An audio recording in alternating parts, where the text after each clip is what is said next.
Di sini saya Rizky Arupsjati sebagai ketua dan teman-teman saya. Saya Hikmah Delinta.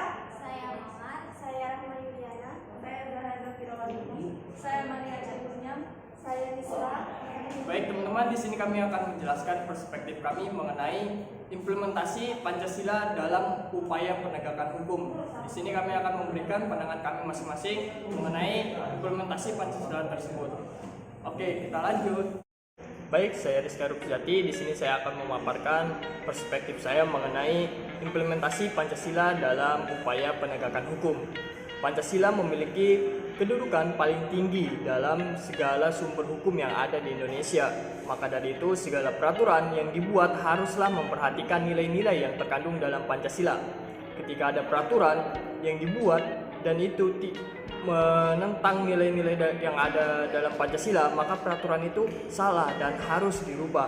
Begitu pula dalam upaya penegakan hukumnya, aparat penegak hukum harus bisa memahami dan menggali nilai-nilai yang terkandung di dalam Pancasila agar dalam pelaksanaan penegakan hukumnya berjalan dengan baik dan mencapai tujuan awal, yaitu menciptakan keadilan dan mencapai kesejahteraan bagi masyarakat Indonesia.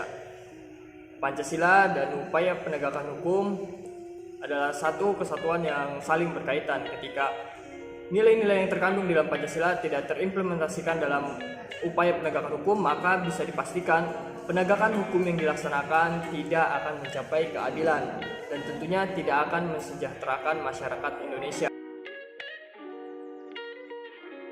Saya Zahra Zafirawati. Di sini saya akan memberikan pendapat saya mengenai implementasi nilai-nilai Pancasila terhadap penegakan hukum di Indonesia. Jika ditanya apakah penegakan hukum di Indonesia ini telah sesuai dengan implementasi dari nilai-nilai Pancasila, maka jawaban saya sendiri belum tentu.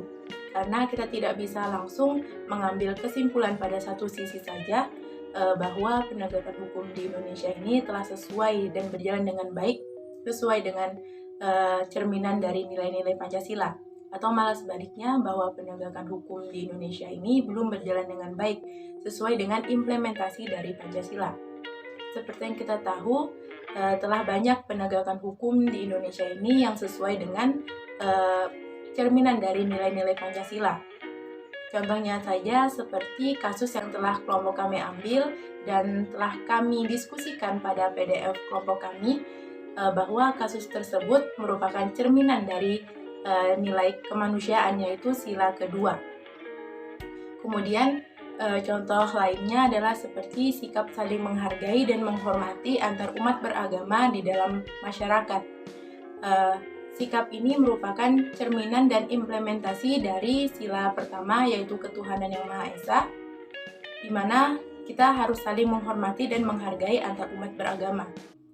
Namun tidak bisa kita pungkiri bahwa masih ada beberapa hal yang tidak sesuai dengan implementasi dari nilai-nilai Pancasila ini.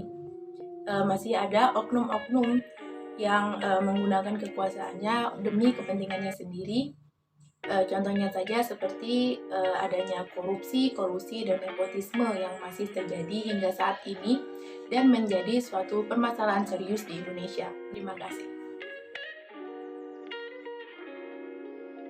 Lupa apa yang terjadi kepada Nenek Sutarti, yang dimana beliau kedapatan mencuri di salah satu minimarket dan untuk memenuhi kebutuhannya sehari-hari.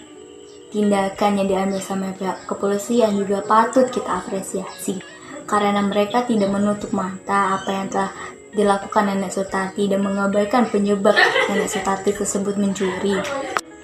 Kasus yang diselesaikan dengan restoratif justice memberikan sisi kemanusiaan kepada Nenek Sutarti. Dan dalam kasus ini ada hal cukup menarik, yaitu di mana pihak kepolisian mampu memberikan implementasi Pancasila dengan cara menyelesaikan secara damai, memberikan kemanusiaan, dan memberikan rasa keadilan kepada Nenek Sutarti tersebut. Sekian banyak penegak hukum masih banyak melihat suatu peristiwa sebagai tindak pidana, tapi tidak melihat penyebab dari terjadinya peristiwa tersebut. Hanya melihat satu sisi, tapi tidak melihat sisi yang lainnya. Tapi tidak sedikit pula penegak hukum yang masih melihat suatu kejadian dari berbagai aspek, tidak menutup mata, hanya melihat dari satu sisi. Implementasi Pancasila dalam penegakan hukum dalam kehidupan masih perlu dipertanyakan. Dan masyarakat diambang kebingungan antara rasa percaya dan tidak percaya kepada penegak hukum. Assalamualaikum warahmatullahi wabarakatuh. Halo semuanya, perkenalkan nama saya Hikmah Dewinta.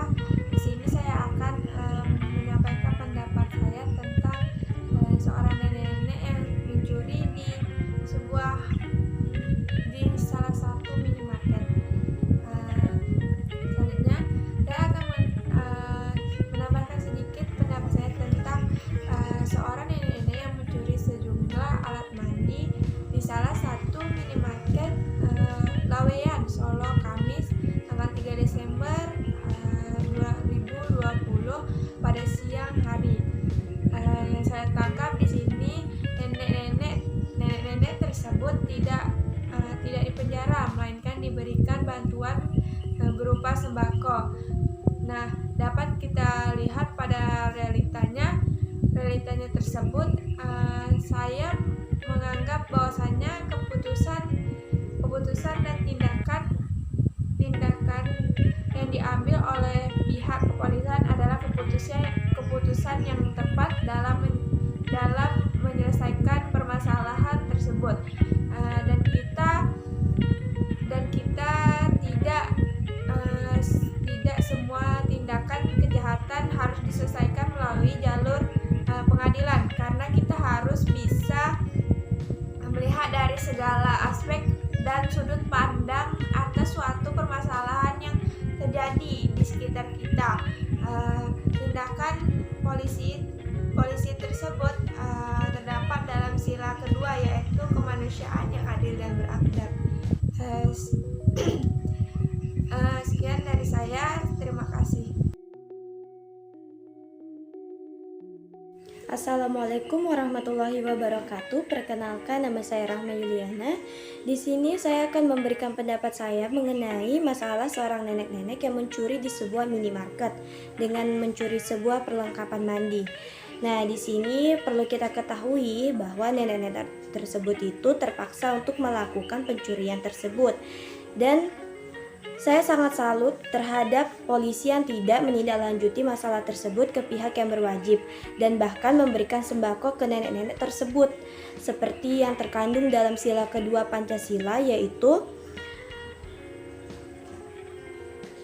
kemanusiaan yang adil dan beradab adalah menjunjung tinggi harkat dan martabat manusia sebagai makhluk Tuhan. Dan yang kedua adalah menjunjung hak asasi manusia dan tidak membeda-bedakan manusia dan menghargai atas kesamaan hak dan derajat tanpa membeda-bedakan ras, keturunan, dan status sosial maupun agama. Sekian dari saya, kurang lebihnya mohon maaf. Wassalamualaikum warahmatullahi wabarakatuh. Baik, selamat siang. Perkenalkan, nama saya Maria Ciluhunyang. Pada kesempatan kali ini saya akan membahas kasus yang kami angkat pada materi kami kali ini adalah kasus pencurian yang dilakukan oleh seorang nenek di minimarket yang mendapat bantuan sembako dari pihak kepolisian.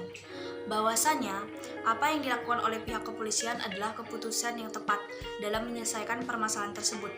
Tindakan mengembangkan sikap adil terhadap sesama oleh pihak kepolisian termasuk ke dalam butir-butir pengalaman Pancasila sila kelima. Dalam upaya penegakan hukum ini, Pancasila terimplementasikan dengan baik. Nilai sikap adil terhadap sesama dan kemanusiaan sangat tercermin dalam upaya keputusan yang diambil dari pihak kepolisian. Dan mengapa Pancasila harus diimplementasikan dalam bidang hukum? Yaitu karena menjadi sumber nilai-nilai yang tertinggi kedudukannya sehingga membentukkan peraturan-peraturan berpedoman kepada sila kelima Pancasila. Baik, perkenalkan, nama saya Misra. Di sini saya akan memaparkan pendapat saya mengenai implementasi Pancasila dalam upaya penegakan hukum. Pancasila sebagai dasar negara, maka berkedudukan sebagai sumber hukum yang berlaku di Indonesia. Segala peraturan perundang-undangan harus merupakan penjabaran dari prinsip yang terkandung dalam Pancasila. Segala peraturan perundang-undangan yang tidak sesuai dengan Pancasila batal demi hukum. Oleh karena itu, untuk dapat memahami ketepatan suatu peraturan perundang-undangan, maka perlu dipahami dengan mendalami konsep, prinsip, dan nilai yang terkandung dalam Pancasila. Pancasila sebagai dasar negara diimplementasikan menjadi norma hukum yang bersifat memaksa, mengikat, dan mengandung sanksi. Barang siapa yang tidak melaksanakan atau tidak mematuhinya akan ditindak sesuai dengan hukum yang berlaku. Oleh karena itu, perlu diselenggarakan law enforcement terhadap segala hukum yang merupakan penjabaran dari dasar negara Pancasila. Baik, itu saja pemaparan saya tentang implementasi Pancasila dalam upaya penegakan hukum. Saya akhiri, wassalamualaikum warahmatullahi wabarakatuh.